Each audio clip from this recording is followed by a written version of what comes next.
So, coffee with Coach Dar today, getting your brave on with an incredible woman who's a leadership and mental skills coach. Like, this is a woman that helps 6'8" NBA players stay focused, and she's about to dive into your life to help you stay focused too. She goes by Coach Dar, Darleen Santore. Thank you so much for making time for the Get Your Brave On podcast. Hello, let's go. I'm so excited to be here. Thank you for having me on. So I have to tell the story of how we met because it was in a very authentic way. And it's very embarrassing to me, I have to say, incredibly embarrassing. And so this is why brave babes, these are my listeners. I call them my brave babes. Okay. I just need you to know the truth of this. Like, I saw Darleen speak, Coach Dar speak, and I literally, I was like a crazy fan. And I saw her speak at this broadcast convention for radio people like me. And I was like standing up, couldn't get out of my seat. And I was like, I got to meet this woman because of the way I initially met her without actually knowing it was her. So I live in Sacramento, California. You're still in Phoenix, right? Are you, Yep. You're in Phoenix today for the podcast? Yep. Okay. So I am flying from Sacramento to Orlando, which takes an ungodly amount of time to get there. And I had woken up really early in the morning and just like crawled on a flight. And then I remember I switched planes in Phoenix. And I remember I got on this plane and I saw this one. I was like, boy, she looks familiar. Okay. And I went a couple rows down and I was like, okay. And I'm just like vegging out and watching whatever movie to distract me and try to sleep on the plane. I get off the plane in Orlando. I'm like, what do you do when women get off the plane? You go to the bathroom. The first thing you do, right? So I go to this bathroom and the Orlando airport is older. And I'm sitting there and these stalls are small and I've got this big, huge suitcase. So I'm like, okay, what do I leave it out there? I don't know. I'm still exhausted. So I pull the suitcase into the stall with me. I'm like, okay. And then I realize I'm getting out of the stall. And I'm like, it's too big. I can't get out. I trap myself in the stall. I'm like, okay, this is going to be messy, but I'm like, I wish there was video. No, I don't wish there was. I'm glad there's not video because I'm trying to like work my way out of the stall with a giant suitcase. I don't know if I trip or fall. I try to block it out. And there I see this gorgeous woman, the same woman who I thought I knew, who had it all together, like the next in line. And I was like, oh God, sorry, hoping that I never run into her again. Okay. I go to the convention, the radio convention in Orlando. I'm sitting waiting for the keynote speaker. And I look up, I'm like, oh my God, that's the woman from the bathroom.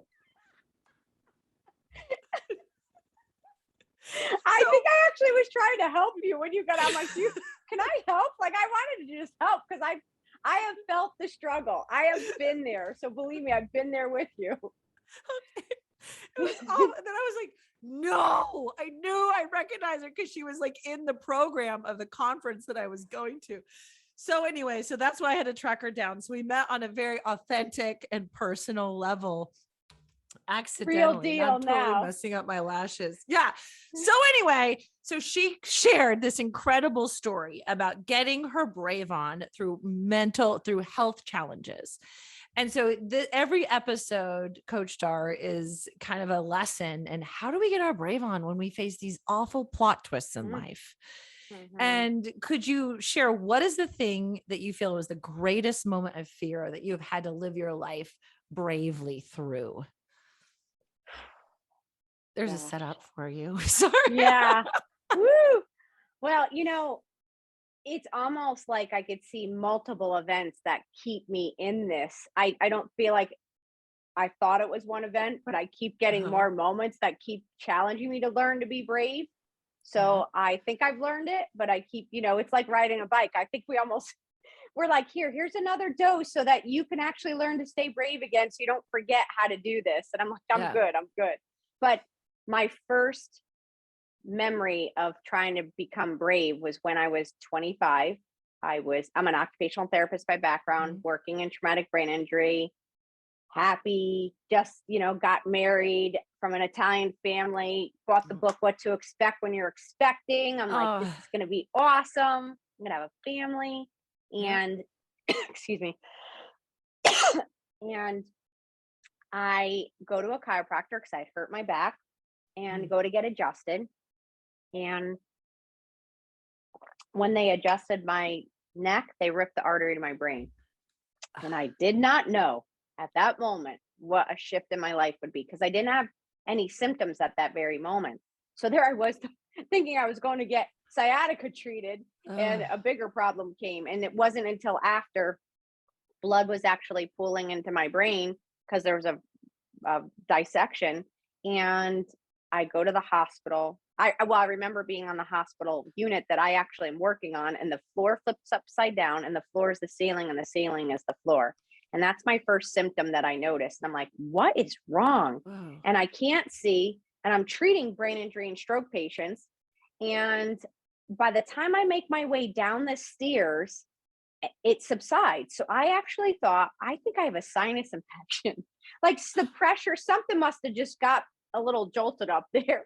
Yep. And didn't know that I was bleeding in the brain. Long story short, I find out a couple misdiagnoses. They told me I had a tumor behind my ear, which was actually a blood clot. I find my own neurologist, and he says, Dar, good news, bad news. He says, good news is you have scar tissue that will probably grow around this area, but bad news is you have a blood clot. You had a stroke. You had a bleed in the brain from what we found out from the dissection. And when you had your neck manipulated, it ripped your artery, and you are living with a blood clot right now. But if it dislodges any day, you could die. Now, And you're 25? 25. If this blood clot dislodges, you could die any day. So he's like, don't run too hard. I was training for a marathon. Don't cough too hard. Don't go on roller coasters. Don't do anything that's going to increase your blood pressure. And all I kept hearing at 25, especially a young woman who just wanted to go live life and start a family and everything, was all I kept hearing was no, no, no.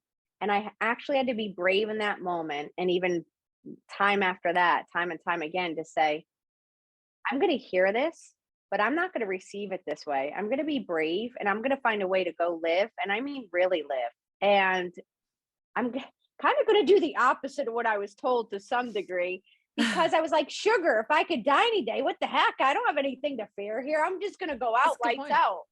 That's a good point. So yeah. I had to reframe it in that situation and say, well, what can I do? Stop telling me what I can't, but what can I do? And that propelled me to literally go back to school for business at night, because I wanted to fix healthcare. I ended up running some healthcare companies and did a bunch of things. And then my next situation of my brave that came on is 2008 is when I left everything that I knew, very lucrative, job, so to speak, what the world would say is successful, to start my own practice in the middle of a recession, because I wanted to help people when they thought that they couldn't do it anymore in 2008, when the world was kind of shutting down a little bit. And so I had to get my brave on. And that's when I really understood what my calling was. And that took a lot of courage, because I had to leave everything that I knew to go and start something that everyone thought I was losing my marbles for. Like, are you crazy? You would go do this? But that was my calling. And I knew that when Jesus said, drop your nets and follow, I was like, let's go. Wow. So what is your calling? To awaken greatness in people, to motivate, inspire, and awaken greatness in people around the world. That's pretty amazing. That's just a little job. I mean, that's because you had to awaken greatness within yourself? Do you think that's why? And every day I get up and say, how am I going to awaken greatness in myself so I could help others do that? How do I do that? How do I do that? Every day I lead with the mission. I'm like, God, lead me, because if you have me do it, I can't help others do it. So you're going through this change in your life, and then almost, I like it how sometimes we think the worst moments of our lives end up becoming the best if we choose to allow them to be. Yeah. I say that a lot about becoming a single mom. At the moment, I thought it happened very suddenly without warning. And I was like, well, this is it. This is the death of me. I'm done. Working in Christian ministry, 3 kids by myself. No one's ever going to accept me again, love me again. Let me teach about Jesus again. I'm done. I'm toast. But actually it became the thing that made me get your brave on. So this like, nope, I was the world's most fearful woman. I'm not going to allow that. And then similarly, I chose, like, August 1st was the date that I became a single mom. suddenly. And I actually celebrate that day because it's like my new vision Mm-hmm. day. So Mm-hmm. could you Oh, give us an good. it's like, okay, here, this Yes. is the day that everything changed. I might as well celebrate it. This is the day I decided to live. Just like you probably, when Yes. you like, I'm going to Yes. live. I'm not. Absolutely. So how do you awaken greatness in someone? Maybe there's someone listening to the podcast right now that's in that moment of a plot twist, Yeah. a job loss, Mm-hmm. a relationship loss, maybe just Mm-hmm. feeling lost. I don't know, whatever it is. We all go through them. You are not alone to plot twists. You're not the only one going through this. So how do you awaken greatness when someone is experiencing that plot twist in life? I really have created this whole kind of program that I take people through, and I don't even know if that's a good word for it, but like this process. And the first thing I start with is I need to get you to remember the gifts that you have inside of you. Because say you lose your husband, your relationship, a child, your job, get a diagnosis of something. The talents and gifts within you did not get taken away. When you have to change jobs, your gift and talent didn't get taken away. Your knowledge isn't taken away. When I had my stroke, my knowledge wasn't taken away, right? I was a little more wobbly. I might not have moved my hands as well, but I still know what I know, And so often we just put our identity to a title or a role, forgetting that God did not make you a role. He gave you a gift so that you could go and serve others with it. And that does not need a title. It doesn't need a bank account to do it. And it sure as heck doesn't need you to have status to do it. You have what you have because God gave you that gift. And our thank you back every day is to get up and go answer that call and show up with those gifts and those talents to serve people. And when I remind people of that, even in the hardest, I'll say, during COVID, when people had to close their business, I was like, okay, that's one part of the business you had to close, but all that knowledge, no one's taken that away from you. No one took your knowledge away. So guess what? How are we going to apply that knowledge now into a new arena or a new space? But you're still you with their gifts and your talents. That's just the Wow. setup. That's just the Just setup to beginning. start it. That's just the beginning. And so then kind of, I think I heard you speak about something that I have written about and talked about too, is finding your why. Once you have that knowledge, you're like, okay, for me, it was becoming a single mom. Wait a second. Okay. I'm a single mom now. I have to I have to provide for my children all on my own. I can talk. I'm on the radio. I got it. Like, how can I use this more of a hobby and make it into more of a career? So, and I found out my why. I call them my sunshines because they just like the song I would sing to them. They make me happy when skies are gray. My daughter, she was 4 years old at the time. And I remember I was like stuck in bed, still nursing an 8-week-old baby as a single, and then became single and just miserable. And I remember she would open up her blinds, and if she saw sunshine, she'd say, "Mommy, it's happy outside." Oh, I love that. So now she's 16, and at the time I was like, okay, it's happy. I have to be happy for them. They became my why. Yeah. What is your why? What is it that propels you forward to teach people these beautiful lessons on their mindset and moving forward in life? For so often I kept wondering, what is my gift? I can't necessarily sing at all, and I used to help out artists, and I was like, well, I can't, I was going on these things. I'm not good at that. And I was like, well, I could teach and I could communicate and I really could help people, because that's what I've done is I've helped people overcome odds, and I'm able to take complex things and break it down into simple so that people could follow that, so that they could get back up, or they could go forward, or they could just get better where they are. So that awakening greatness, really, helping people, my why started to be, you've been called to literally raise people up, to help build their confidence, to get them back, to help be a voice when they can't find their voice. And have them regain their voice or regain their confidence. But all of that leads to awakening their greatness. Everything is under that umbrella.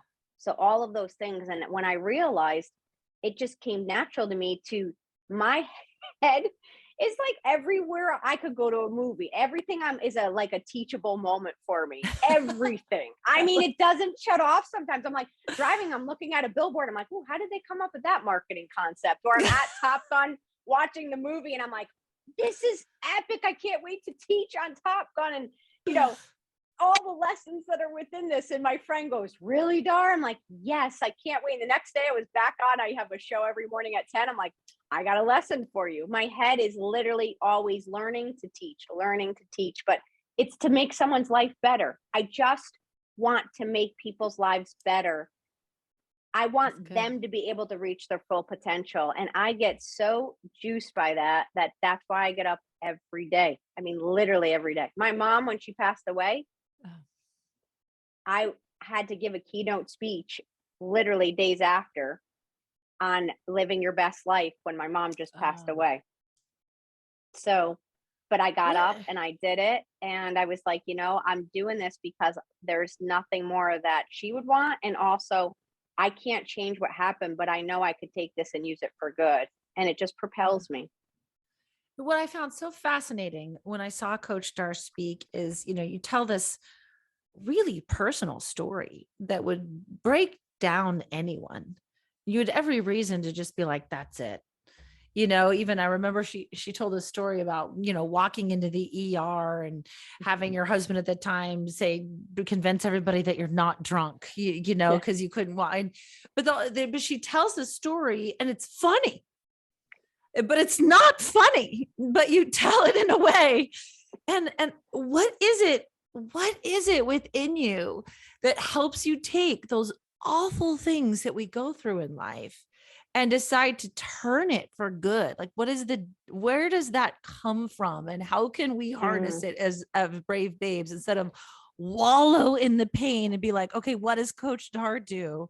The only thing I could think of was, sorry, this is a really long question. I apologize. No, I got it. The only thing I could think of is when my ex-husband came home from a business trip when my kids were 4, 2, and 8 weeks old, said, I'm leaving you tonight. And of all things I said was, well, we're out of milk. Like that. No, it's funny.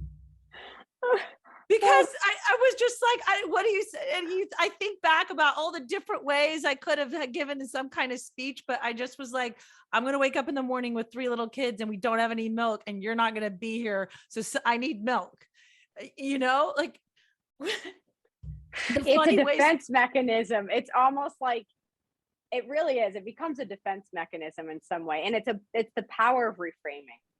Okay. Is that what it is? Like, what is it deep within you that helps you recover from all of these health challenges? And well, your situation was shock at the moment where you haven't digested all that was happening. And truly at that moment, you know, a true mom, even at that moment, you were so selfless.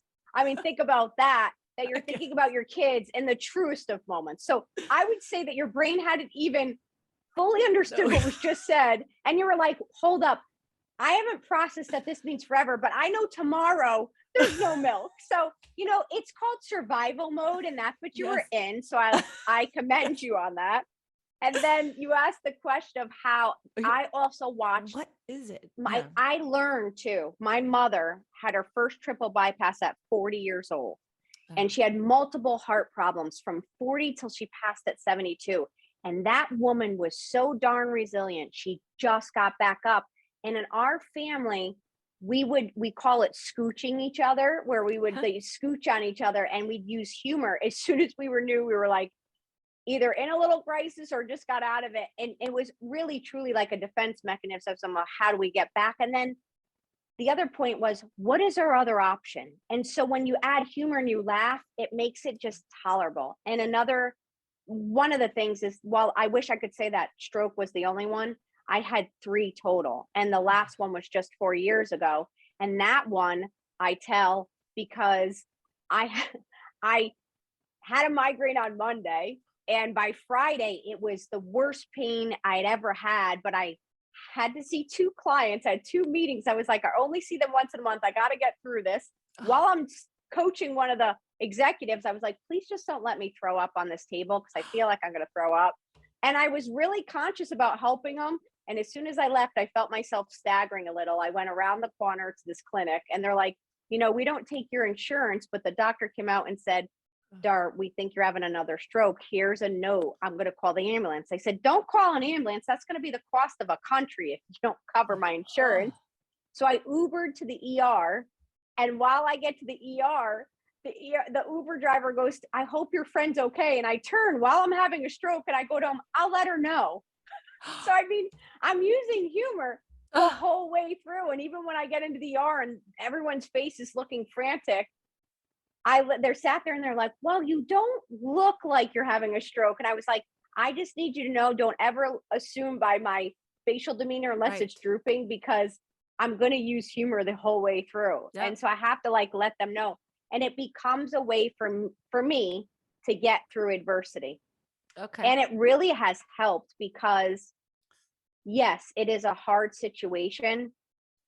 But boy, if I could find a way to use it, to learn from, to help others, to laugh with after, I have been through so many things and I've helped so many people through things that it really helps.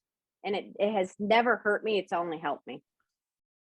Beautiful. Where does your faith in God come in when it comes to choosing to live brave? Like, are the two connected for you? Dar and I really haven't. I don't know where you are on your journey. Yes. I hear sprinkles of it. So I'm just asking, where's the Jesus in this story to live strong and courageous? Every day. I have my bracelet. What would Jesus do? Oh, yeah. Listen, if people know me, they'll know I love Jesus so much that a friend said to me when a person said, hey, is your friend taken? And she said, yeah. And I looked at her, I'm like, no, I'm not. And she goes, yes, you are. You're taken by Jesus first. And he's got to accept that first. I was, ooh, that's a good one. And I go, and she's not even faith-based. She goes, Dar, if anyone knows you, they know it's Jesus. I was like, oh, so okay. Cool. Oh, that's sweet. But, not like in a judgment way, whatever you do. Okay. But I say this because, so I grew up Catholic pretty much most of my life. And my mom, taught catechism, all of that. But it wasn't until I was in my early 30s that I had been going through a tough time. And my sister and she had invited me over for a Bible study. And it was the first Bible that I really opened in all of those years. And so I started reading the Bible with her, with our good friends, Mary and Vinny. And I was like, what is this? Why did no one tell me what? Like, really? These are like basic instructions before leaving Earth, people. That's what the Bible stands for. And I was like, this is like, I wish I knew this. And it just was like, the words were coming off the page. And let me tell you, Jesus is the ultimate life coach. When I coach anyone, I'm like, you're coming to me. But ultimately, Jesus is the person you need to go to. I'll just be a vessel, but you got to go to him. And that's when my life changed. And at 33, I got baptized and I gave my life to the Lord. And that's truly when I was like, oh, this is a calling. And when he said, drop your nets and follow. And I had gone through a really tough moment where all of this adversity I'd gone through, I never really stopped to feel it. And just before I gave fully my life to Christ, I had been studying and I had been going to now a non-denominational church and I was loving it all. And I was like, Jesus, I need you, because I felt depression for the first time. I couldn't get up. Like all of the adversity I'd hit, divorce, even starting my own practice, everything was like, wow, you're on your own and you're doing this. And he said this, but what does this mean? And I felt it. And my sister came in one day and she's like, enough of this. God did not give you new life to isolate or go back to old ways. Like, you help people, you have a calling, like get up and go do this. And I said to her, Denise, I know, but I can't get up. And for anyone's listening, like, when you've been in that state of depression and sadness and you're like, I get it, but I literally don't know how to get up. And I said, she left. It was summer. I remember having my hair on top of my head. I had a fleece on, like in the air conditioner. I was like, I don't want to see anyone. I don't want to do anything. It was when blackberries were out and I thought I shut it off. And it was a Saturday and it kept buzzing. And I wanted to take the thing and throw it through the window. I was like, I don't want to talk to anyone. Yeah. And I pick it up and it's a devotional that normally only comes Monday through Friday. And it was Saturday. And it had said, I did not give you new life to isolate or go back to old ways. And it goes into a devotional about this. Well, I had just Okay. been crying out to the Lord, God, if I'm going to do this, I need it on your strength because I can't do it. Well, I got that. I surrendered and I got up the next day and I haven't looked back. Amazing. So part of your title is that you're a mental skills coach. So how do we, I try to like meditate and I do all the manifesting and the praying and try all the things. So Mhm. what is your secret about your mental skills to make sure that it's just, I don't know about you, but it feels harder than ever for me to block out all of the negative stuff. Yeah. Yeah. So what are the mental skills, the kind of the top 3 mental skills you think that we need to decide to live brave instead of give in to our fear? Yep. Number 1, you've got to start your morning off right. Mhm. It's literally, so when you think about it, athletes coming out of the tunnel to start a game, they get hyped up, they listen to their music, they all come together and then they take charge, whether it's the court, the field, or the ice. Like they come out and they're ready. Well, every day we've got to be able to get that grit and that strength and that mental fortitude to take on the game of life that's coming at us for the next 24 hours. So Mhm. the way I do that is I have an Alexa, and that I set my alarm by it, and I tell her every night what song I want to be my alarm. So I forget what it is when I'm sleeping. So when I wake up in the morning, it is literally like I had Macklemore Glorious playing, and it's such a good song. Like it's about a glorious day. And Yeah. so I woke up to that and I was like, yes. And so my point is, I don't have an annoying alarm waking me up. I have that waking me up. And if you have kids, set it before you think they're going to wake up. So at least you have something that is happy.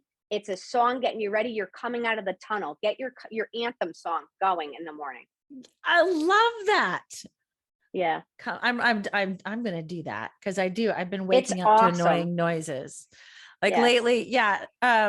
Like a theme song for your life. yes, You need a theme absolutely. song. Just Every why day. is it just up to athletes to come out of No, the tunnel with a song? hey, by the way, you're the pro of your life. Yeah. So you should be operating and training like a pro, because we've got to become pros of this in order to be the best at it. Yes. Okay. So we wake up, we're like glorious day, Macklemore, we're getting pumped, or Yes. we're what is the latest song I was like my girls were listening to that I had to ask them about? Some Lizzo song about the shoes, the about damn time, the Balenciagas. I'm like, Oh, what big. is this song? Oh, yeah. Oh, yeah. Get your Balencianos on. Yeah. It's like, anyway, you're pumped, you're out, you've got your song. Then what? Okay, you sit up for a Yeah. minute, like the song's on, sing a couple of the tunes, because Yeah. energetically and from a neurological standpoint, when you sing out loud and you get like your breath and it gets it out, it just starts to regulate your nervous system. Okay. So, and then you could decide at that moment, okay, open up just quickly. Are you going to do a devotional? Are you going to sit down and you're going to write something in your journal? Are you going to sit and just take 1 minute to do power of breath? 4 counts in, hold for 4, out for 4. Do something that gets you fueled. So your anthem, then it might be a Yeah. devotional, meditate on the word. And by the way, if you have 15 minutes, great. If you have 1 minute, just don't let yourself out of the habit of it. This is Yeah. mental skills training. You have to brush your teeth in the morning. Well, how about you saying, like, I get to also get up and or sit up and just, read a devotional, read something 1 minute is not going to hurt you. It's not, it's only going to help you. Then I get up. What I do is once I get ready, and then I usually go move, I exercise to some, Yep. I have to do it in the morning.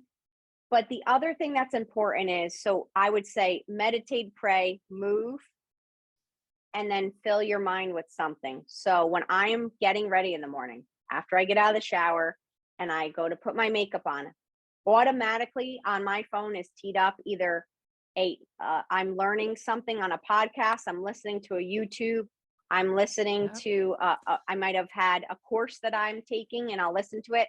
So I don't let myself go any day without having fueled my brain with something knowledgeable or something inspirational, because I can't give what I don't know. I like that. I can't give what I don't know. That's a quote. That's Mm-hmm. quotable. Mm-hmm. You ever heard that saying that your mind is like Jello? You got to put in all the good stuff before it sets. Yes. I Yes. love that one too. Yes. I always Yes. think that, okay, Wait, before here's I check another my one. phone. Yes. Your mind is like a parachute. It only works if it's open. Oh, that's good. Yes, absolutely. We And to need to be start your open day. to this. Yes. Hmm. Yes. Be open, receive, receive. Jesus is asking us to receive. And so you want to receive in the morning all the things that you need to. You don't know what you don't know. You can't give what you don't have. So receive in order to then pass it, pay it forward. Hmm. How do you sometimes deal with criticism? Sometimes I feel like I saw this thing that the other day that we criticize ourselves 1,200 times a year. I thought that was actually low. Women are higher. Women have much For higher. sure. And the biggest criticisms we get are ourselves. Or we allow other people's negative criticisms of ourselves affect our futures because we believe them. How do you mentally battle your self-criticisms and maybe allowing what other people say about you stick?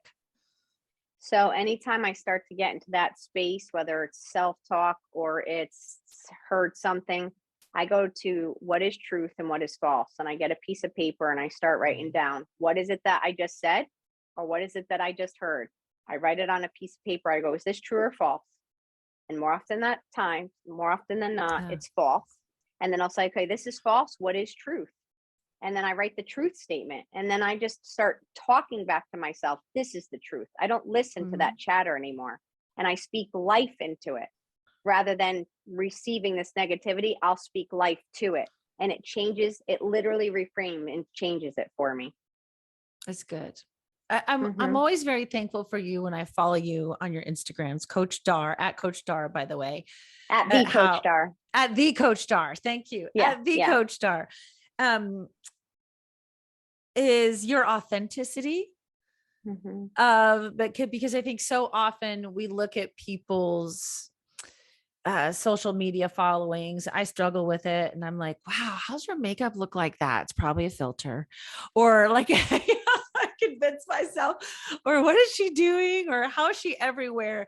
Do you battle sometimes that what that authenticity is that you see on social media, that you put on social media with what's going on in your real life? Yes.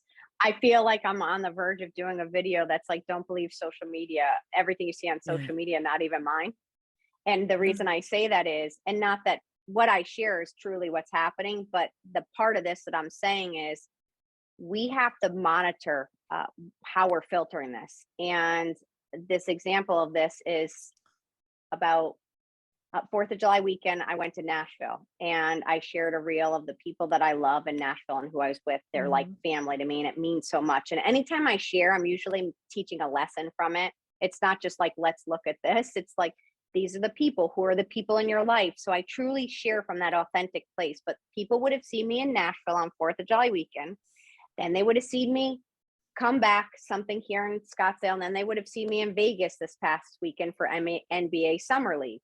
So that to the world looks like, oh, wow, look at her. She's in Nashville. She's in Phoenix. She's in Las Vegas. Look at this life. What they don't know is that I was in the ER. So prior to going to Nashville, I was having trouble breathing and my heart, I was having tightness in my chest and I was a little nervous and scared. And like I said, Nashville's like a second home to me. And I didn't want to be alone on 4th of July. I didn't want to be alone sitting here because it was mentally going to be a battle. And I was scared. So I went to Nashville and I was like, well, if I have to go to the ER there, I at least know people. And so I went to there. And even while I was there, I couldn't do a lot of the things. Like I just had to sit by the pool or I had to sit with my friends or I had to go nap because I was exhausted. I only had 48 hours there. So I couldn't do all the things I wanted, but I tried to make the best of, the time that I had by at least being around people versus being by myself. So I come home from Nashville on Monday. I have a cardiology appointment. And as soon as I see the cardiologist, he's like, you have to go to the ER right now. So I went straight to the ER. They want to make sure I didn't have a pulmonary embolism, which thankfully I didn't. I spent 6 hours there. And then Tuesday I went and gave a keynote speech after being in the ER all night. And then I went to Vegas and people saw me in Vegas. But what they didn't see is from 9 to 1, before I got up to go see the player I coach, I had to sit and rest because I could not breathe all day, could not get my breath. And Somehow you then keep going. well, I work with multiple people, and I call this functional medicine doctor, and he's giving me these breathing treatments that I've been doing, and the breathing treatments are helping a little bit. And they think it could be long COVID. They think it could be effects of long COVID. So I might have to deal with this for years, or I don't know. But it's definitely not me. I'm usually Buzz Lightyear. Yeah. This is definitely, and I've been through 3 strokes. I'm like, I don't want to deal with another health thing, but I don't have a choice. So if I sit and I isolate, it mentally makes it worse for me. But if I get up and serve my calling within the capacity that I can, I'm telling you, it, like being on this right now, it just gives me fuel because I could serve by sharing the stories. So I just say to people, sometimes we have to get uncomfortable, and sometimes we also have to remove ourselves from certain things. And by that, I mean, are there certain unhealthy places you need to remove yourself from so that you could really step into your calling? Is there certain environments? Are there certain people? Social media, do you need to remove yourself from it because all you keep seeing is people's highlights reel, and you're watching someone live their life while you're not living yours? So put the phone down and go live your life and stop watching everyone else live theirs. Preach it. Yes, I agree. I say my daughter, again, my 16-year-old daughter, I remember we were kayaking. And we went out and she was just like, stop. We was a double kayak. She was in front, I was behind, and she stopped paddling and I'm still going. I'm like, what are you doing? Like, hey, we've got some place we're going. Why are you quitting? She's like, I'm just taking a mental picture right now because I want to remember this. And she didn't pull out her phone to make a TikTok, right? That's awesome.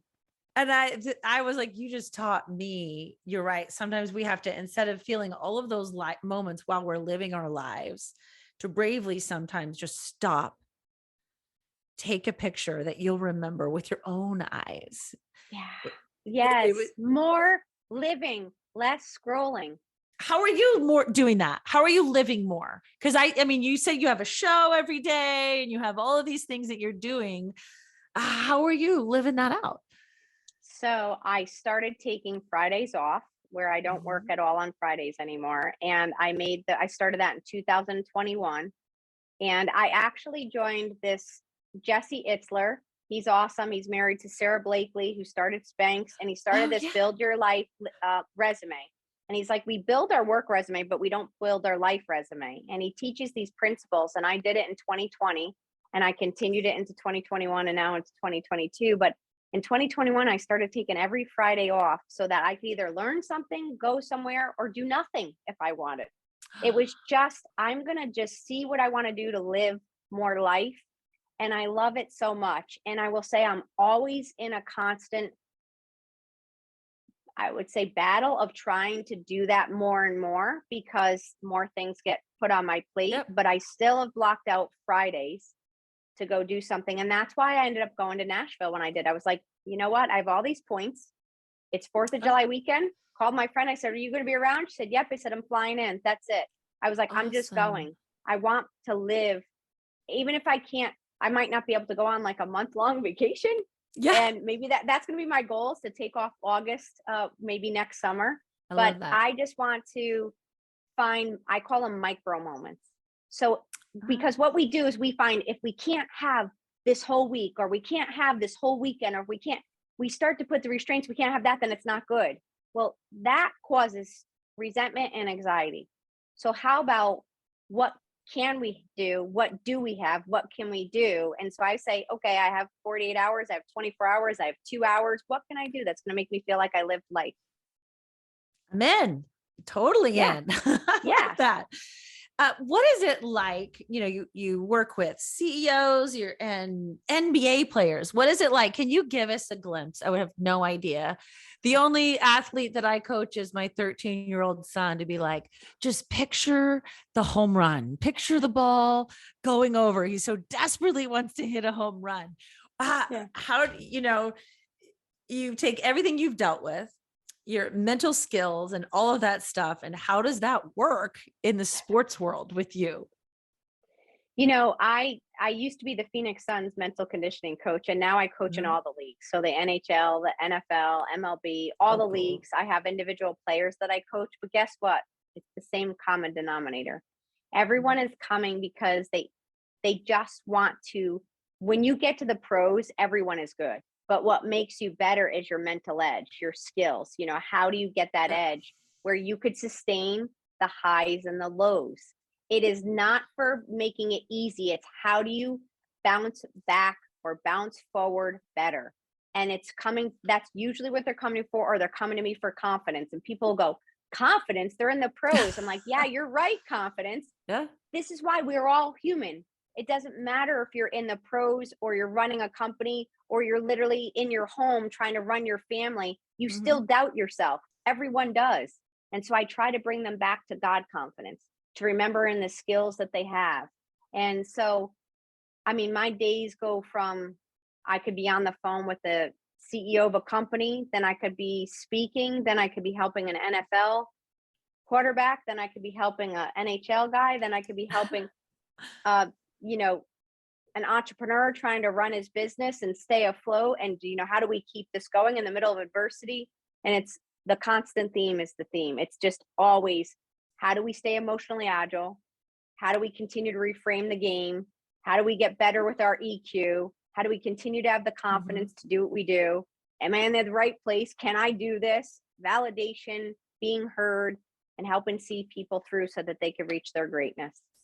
It's amazing. She just helped you do that same thing. That's awesome. So you just got coached just like a professional athlete, brave babe. What a treat, Coach Dar. Is there anything else that I didn't ask you that you wanted to share with the brave babes and inspire us to, knowing that God goes with us wherever we go, to choose to live a strong and courageous life, no matter what plot twist we go through? I just keep thinking Joshua 1:9, be brave, be bold and courageous. It's really saying be brave, be courageous. And Jesus is one. And I know no matter what battle you're facing right now, no matter how hard it is, how much you're struggling, like Joel Osteen said this comment, do not put a period where God intended a comma. So when it feels like it's at its worst and you're like, this is it, this is the period, it's over. No, it's not. It's a pause. It's a take a breath. It's to pull yourself in, pause for a second, figure out how to make it through that moment to get through to the next day, and then just keep going and put the right people around you. It's not about quantity, it's about quality people around you, because you're going to need to lean on them on the moments where you feel like you can't breathe. During this time when I feel like I literally can't breathe, I had to call on my friends. I had to get up in the morning, do a breathing treatment before I could get up and go speak, and then go speak, and then I have to do a breathing treatment again, and I'm just going to keep trying, and I'm going to keep going and do the same. Like we've got this, and in the moments it feels like you can't, please just promise us that you're going to stay in the fight, because the alternate is to not, and the alternate is to give up, and the alternate is it hurts everyone. So I just say, don't put a period where God intended a comma, pause and keep going. Thank you, Coach Dar. I really love You're that. welcome. And we're here for you, brave babes. That's why this is a community. This isn't just one person. Reach out. I would love, it sounds like a shameless plug, but just bear with me on this. The more of you that comment on how this impacts you, share it with us. I'm sure Coach Dar is like me. That feeds our soul. We would love to hear. This is why we do this. And the more reviews that this podcast has, the more Apple sends it out to more people. And I have got this goal to reach 30,000 women with the message of getting your brave on. And if you could help, if you want to leave your review, that would help more people get this message. And copy the link to this YouTube or the podcast that you're listening to, and maybe you have a friend that's going through something tough, you just share it, just copy it and send it in a message to them and just help us all. Because you go back to Joshua 1:9. If you notice at the beginning, I don't know about your Bible, okay, but I know in the versions that I read in mine, it's not an option to be strong and courageous. It says, have I not commanded you, declares the Lord, to be strong and courageous. And what I love about that is he's not bossy about it either. He's not like, oh, and then you're off on your own. He says, have I not commanded you, declares the Lord, to be strong and courageous, and I'll go with you wherever you go. So you are not alone. You have this community of brave babes. We're cheering you on. Coach Dar is cheering you on. Yes. And yes. most importantly, God is with you. Amen. Amen. So how can we find more Coach Dar in our lives? Tell me about this show every day. You could go on Fireside Chat. It's an app called Fireside. Mark Cuban had started this, and you can every day, usually at 10 o'clock, unless I'm speaking, but you could go back and listen back to any episode. And it's a dose of Dar, Awakening Greatness, a daily dose of Dar. It's 5-minute mental fuel or less. So just get your dose. And, or you could find me at coachdar.com or on social media. It's at the Coach Dar on Instagram. I'm constantly putting content up there to fuel people, to give messages, to inspire, to pay it forward. It's fantastic. Many mornings Yes, I have checked yes. it out, and it's giving me the right mindset to take on my day. Ooh. And your book. Oh, yes. My book, February. So pray, everyone, please pray that this book comes out February 28th. And that's the goal. And pre-orders will be up soon. So follow along on social media, because you could go and pre-order it. And, it would mean a lot, because this is with having 3 strokes, and the last one took away some of my communication skills, which have come back. But I look at this as, it's called The Art of Bouncing Back. I just want people to have some tools to be able to bounce back from. So if you could pay this forward to someone that's going to help someone, then please do it, because it allows me the chance to keep spreading the word to help people. The Art of Bouncing Back. All of that information I'll put in the show notes for you so you can find it. Coach Dar, thank you so much. You're incredible. Thank you. All right, get your brave on, babes.